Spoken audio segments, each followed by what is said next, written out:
The first lecture will be on the topic, Growing Alignments and Indo-Pacific Strategies, the Quad and Beyond. This lecture is delivered by Professor Yoichiro Sato, Dean of the College of Asia-Pacific Studies at APU. Welcome, Dean Sato. Thank you very much. Good morning, good afternoon, good evening, wherever you are. My name is Yoichiro Sato. I am the Dean of Asia-Pacific Studies.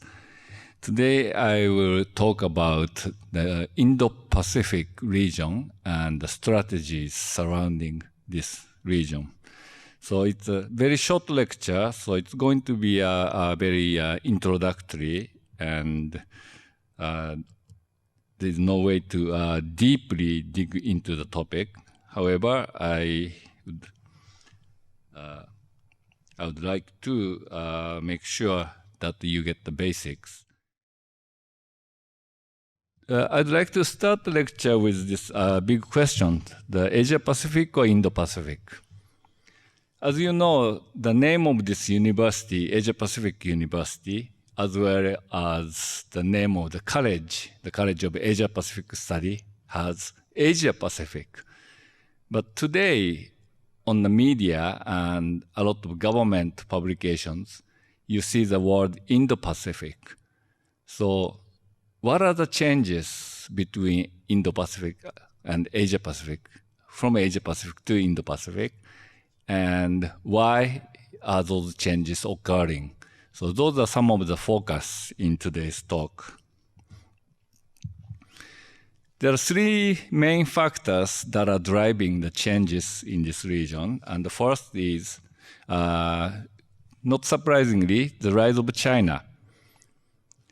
China's miraculous economic growth has altered the distribution power among the global superpowers.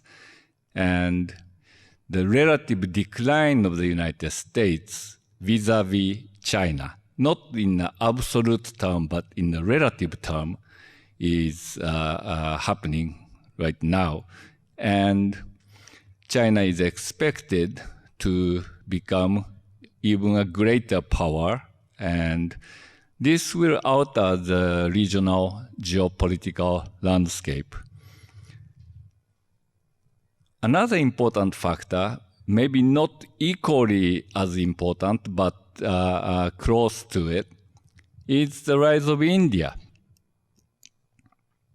The rise of India following China with some 20, 30 years gap is a factor which complicates the future of this region. As China will slow down due to some demographic constraints, among other factors, India will gradually narrow the gap with China, and there are some expectation that India will actually catch up with China by the mid-century, around 2050. That's not so far ahead into the future. Many of the high school students today will still be in their 40s, 30 years from now. So these are the things that could happen in your lifetime. The rise of India, gradual decline of the United States, and slowing down of China's growth gives a picture of multipolar world around the mid-century. The third factor that is important is the Indo-Pacific region has become the growth center of the world. The gravity of economic activity is gradually shifting from the Pacific Ocean toward the Indian Ocean region. Again, it doesn't mean that the Pacific economy is no longer important. It still is important, but the relative weight of the Indian Ocean region is growing. So those are the three important factors which characterize the ongoing change in the region. First, let's look at the Asia Pacific. This is how the United States Pacific Command, that's a military command in charge of the Asia broadly, defined its area of responsibility. So the entire Pacific Ocean, reaching the South American coast and North American coast on the east side, and reaching as far west as the middle of the Indian Ocean, and inclusive of Madagascar, was the area of responsibility for the Pacific Command of the US military. So this is even before the term Asia Pacific was used. So the United States had a very broad security interest in this region. The economic growth of East Asia contributed to the use of new term called Asia Pacific. The economic region connecting both sides of the Pacific Ocean was the concept back then. North American economies, Canada, United States, Mexico, joined by South American economies of Peru and Chile, connected through the sea trade with East Asian economies like Japan, China, Korea, Australia, New Zealand, and ASEAN region. So in the early 1990s, when the Cold War ended, people were looking at this region as the next growth center.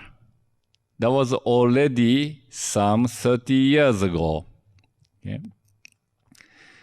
During the past 30 years, these economies continue to grow. The relative standing of Japan within this region has declined, but the APEC region altogether has grown.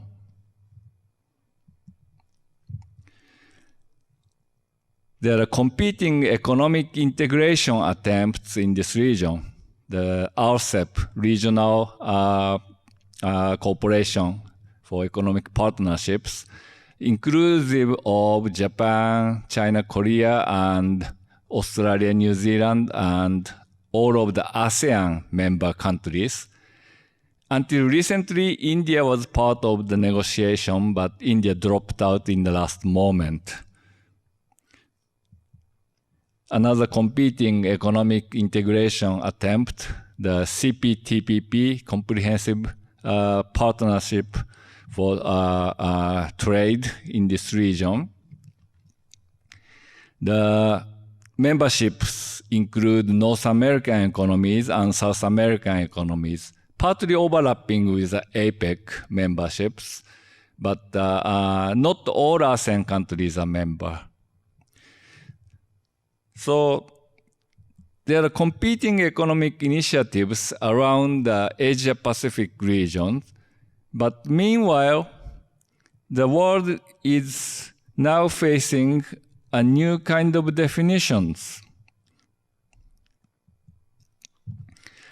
The United States renamed its military command in Honolulu, Hawaii as the Indo-Pacific Command. So this is the major adoption of this language by the US government.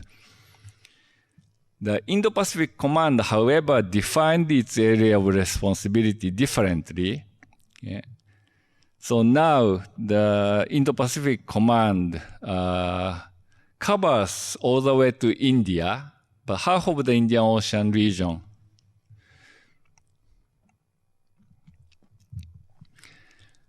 This region is very important for trade by East Asian countries, including Japan, China, and South Korea. All of them use major sea lanes through the South China Sea, Indian Ocean, all the way into the Red Sea and Suez Canal into the Mediterranean. Some branch goes into the Persian Gulf for importing petroleum and natural gas. The dispute in the South China Sea could significantly affect the sea trade in this region, and so does piracy of Somalia or conflict in the Persian Gulf region. The Indo-Pacific region, if you put together the blue area, that's the RCEP region, together with Australia, New Zealand, which is the brown area, the region is already the biggest economic bloc, bigger than North America, bigger than European Union. So this changes the direction of attention. It used to be that Asia looking outward toward North America, South America. Today it's opposite. North America and Europe supposedly looking into Asia. Europeans are clearly determined to continue on to that path. Americans are not so sure. Americans are going through their own internal debate about this. The world we will be looking at will be different, not the world of G7, the European powers, US and Japan. Instead, the world will be looking at the big powers like China and India. Third is the United States, followed by some other emerging economies.